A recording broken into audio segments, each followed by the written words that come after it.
Art park ಅನ್ನೋದನ್ನು ಸಂಸ್ಥೆನ ಶುರು ಮಾಡಿ 9 ವರ್ಷ ಆಯಿತು. ಇದು 850ನೇ ಆರ್ಟ್ ಪಾರ್ಕ್. ಯಾಕೆ ಮಾಡಿದ್ವಿ ಅಂತ ಹೇಳಿದ್ರೆ, ಜನಕ್ಕೆ ಆ ಕಲೆ ಅಂದರೆ ಏನು ಅಂತ ಅರ್ಥ ಆಗಬೇಕು. ಏನೋ ಅರ್ಥ ಆಗೋಲ್ಲ ಅಂದ್ಬಿಟ್ಟು ಹೊರಟೋಗ್ತಾರೆ ಜನ. ಅದೇ ಮ್ಯೂಸಿಯಮ್ನಲ್ಲಿ, ಆರ್ಟ್ ಗ್ಯಾಲರಿನಲ್ಲಿ ಬಹಳ ಇರುತ್ತೆ, ಹೋಗೋದೇ ಇಲ್ಲ ಜನ. ಫಾರಿನ್ಗೆ ಹೋದರೆ ಹೋಗ್ತಾರೆ, ಮ್ಯೂಸಿಯಮ್ಮು, ಗಗನ ಮ್ಯೂಸಿಯಮ್ಮು, ಆ ಮ್ಯೂಸಿಯಮ್ ಎಲ್ಲ ಹೋಗ್ತಾರೆ. ಇಲ್ಲಿ ನಮ್ಮಲ್ಲಿ ಹೋಗಲ್ಲ. ನಮ್ಮಲ್ಲಿ ಮಾಲು ಇದಾಗ್ಬಿಟ್ಟಿದೆ. ಅದರಿಂದ ನಾವೇನು ಮಾಡೋದು, ಶುರು ಮಾಡೋದು ಇದನ್ನು ಆರ್ಟ್ ಪಾರ್ಕ್ ಮಾಡೋಣ. ಭಾನುವಾರ ಒಂದು ತಿಂಗಳಿಗೆ ಒಂದು ಸಾರಿ ಸೇರಿ 25 ಜನ ಕಲಾವಿದರನ್ನ ಕರೆದು, ಅವರು 25 ಜನ ಕಲಾವಿದರು ಬಂದು ಬರ್ಸ್ಕೊಂಡರು. ಮತ್ತು ಅದರ ಜನ ಬಂದ ಜನ ಹತ್ರ ಮಾತಾಡೋದು, ಏನು ಕಲೆ ಏನು ಸಮಾಚಾರ ಎಲ್ಲ ತಿಳ್ಕೊಳ್ಳೋದು. ಆ್ಯಂಡ್ ಚೀಪಾಗಿ ಕೂಡ ಕನ್ಸೆಷನಲ್ ರೇಟ್ನಲ್ಲಿ ಕೊಡೋದು ಜನಕ್ಕೆ. ಇದು ನಡೀತಾಯಿದ್ವಿ, 9 ವರ್ಷ ನಡೀತಾಯಿದ್ವಿ. ನನಗನ್ಸುತ್ತೆ ಭಾಳ it will be helpful to many people.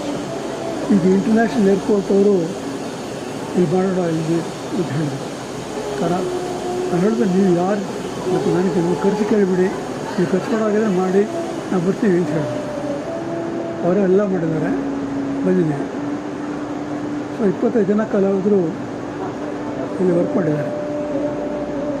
ಬೆಳಗಿನ ಸಾಯಂಕಾಲದವರೆಗೂ 7 ಗಂಟೆವರೆಗೂ ಸಾಯಂಕಾಲ. ನಾವು ಯೂಶ್ವಲಿ 5 o'clock ಹೋಗ್ತೀವಿ, ಇವತ್ತು 7 ಗಂಟೆವರೆಗೂ. ಆದರೆ ಏನು ಅಂತ ಹೇಳಿದ್ರೆ, ಕಲೆ ನಾವು ಒಂದು ಭಾಳ ಜನಕ್ಕೆ ಅರ್ಥ ಆಗೋಲ್ಲ, ಯಾಕೆ ಹೋಗಬೇಕು ಅಂತ ಅರ್ಥ ಎಲ್ಲ ಅರ್ಥ ಆಗಬೇಕು ಅವಶ್ಯಕತೆ ಇಲ್ಲ. ಈ ಗ್ರಹಣ ಅರ್ಥ ಆಗುತ್ತಾ ನಮಗೆ? ಸೂರ್ಯ ನಿಂತ್ಕೊಂಡ್ರೆ ಅರ್ಥ ಆಗುತ್ತಾ? ಪಕ್ಷಿ ಹಾಡಿದ್ರೆ ಅರ್ಥ ಆಗುತ್ತಾ? ಏನು ಅರ್ಥ ಆಗೋಲ್ಲ, ಕೇಳಿಸುತ್ತೆ ಅಷ್ಟೇ. ಅದು ತಿಳ್ಕೋಬೇಕು. ಅರ್ಥ ಮಾಡ್ಕೊಳ್ಳೋದೆ ಏನಿದೆ ಅಂತ ತಿಳ್ಕೊಳ್ಳೋಕ್ಕೋಸ್ಕರ ಮಾಡ್ತಾರೆ. It is successful in a way. It's successful. And YouTube ಅಷ್ಟೇ. ಯೂಟ್ಯೂಬ್ ಹೇಳಿದ್ರಿ, ನಾನು ಇವತ್ತು ಕೂಡ ಯೂಟ್ಯೂಬ್ ನೋಡ್ತೀನಿ. 2 hours ಡೈಲಿ. ಯಾರ್ಯಾರ್ದು ಸಂದರ್ಶನಗಳು, ಕಾರ್ನಾಡ್ರಿರ್ಬೋದು ಅಥವಾ ಕಾರಂತರಿರ್ಬೋದು ಅಥವಾ ಬೇರೆಯವ್ರದ್ದೆಲ್ಲ ಸಂದರ್ಶನ ನೋಡ್ತೀನಿ.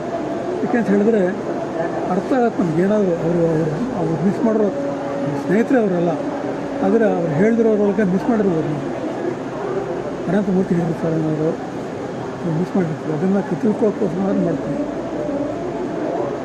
ಒಳ್ಳೊಳ್ಳೆ ಚಿತ್ರ ನೋಡ್ತೀನಿ. ಅದು ಬರಬೇಕು ಜನಕ್ಕೆ. ಕಲೆ ಬಗ್ಗೆ ಬರಬೇಕು, ಸಾಹಿತ್ಯ ಬಗ್ಗೆ ಬರಬೇಕು, ಎಲ್ಲದರೊಳಗೂ ಬರಬೇಕು. ನಮ್ಮ ಶಾಲೆಗಳಲ್ಲಿ ಆ ಥರ ಇಲ್ಲ. ಶಾಲೆಗಳಲ್ಲಿ ನಾವು we don't put art as N important subject. ಅದು ಹೇಳ್ತಿರೋದು. ಶಾಲೆಗಳಲ್ಲಿ ಕೂಡ, ಕಾಲೇಜುಗಳಲ್ಲಿ ಕೂಡ ಏನು ಅಂದರೆ, ಒಂದು 1 hour ವಾರಕ್ಕೆ ಕೊಡ್ರಿ ಅಂದರೆ ಕೊಡೋಲ್ಲ. ಟೆಸ್ಟ್ ಇದೆ ಅಂತ ಹೇಳ್ತಾರೆ. ಏನು ಮಾಡ್ತೀರಾ? ಇವಾಗ ನಾನೇ, ನನ್ನ ಜೊತೆಗೆ ಇದ್ದವರೇ, ನನಗೆ ಇವಾಗ 84 ವಯಸ್ಸು. ನಾನು ಮದ್ರಾಸ್ ಕಾಲೇಜ್ನಲ್ಲಿ ಓದ್ದವರು. ಇಲ್ಲಿ ಕಾಲೇಜ್ ಇದ್ದವ್ರ ಜೊತೆಗೆ ಇವರೆಲ್ಲ ಇವಾಗ ಹೇಳ್ತಾರೆ ನನ್ನ ಹತ್ರ, ನೀವು ಒಬ್ಬ ಡಿಸೈಡ್ ಮಾಡಿ ಹೋಗಿದ್ದು ಹಾಗೆ.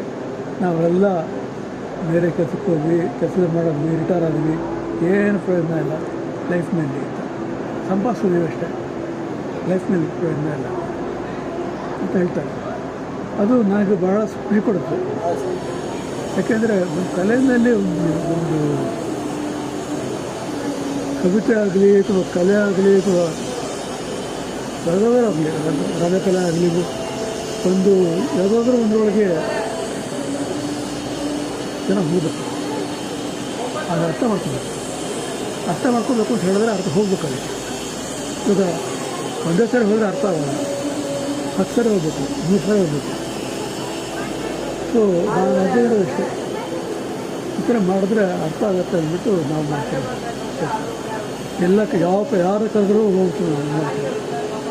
ಬಾಗಲಕೋಟೆನಲ್ಲಿ ಮಾಡಿದ್ವಿ ರೀಸೆಂಟ್ಲಿ, ಅಲ್ಲಿನ ಕನ್ನಡ ಸಂಸ್ಕೃತಿ ಇಲಾಖೆನವರು ಮಾಡೋದು ಒಂದು ಕಲಾ ಮಾಡಿ ಅಂತ ಅಲ್ಲಿ ಮಾಡಿದ್ವಿ. ಧಾರವಾಡದಲ್ಲಿ ಸಿಗ್ತದೆ. ಹಾಗೆ ಬೇರೆ ಬೇರೆ ಕಡೆಯಲ್ಲಿ ಜನ ಬೇರೆ ಬೇರೆ ಇರ್ತಾರೆ, ಜನ ಎಲ್ರಿಗೂ ಬರುತ್ತೆ, ಎಲ್ರಿಗೂ ಕಲೆ ಸಿಗುತ್ತೆ ಅನ್ನೋ ಒಂದು ಬರುತ್ತೆ. It will take time, but it happen, it has to happen.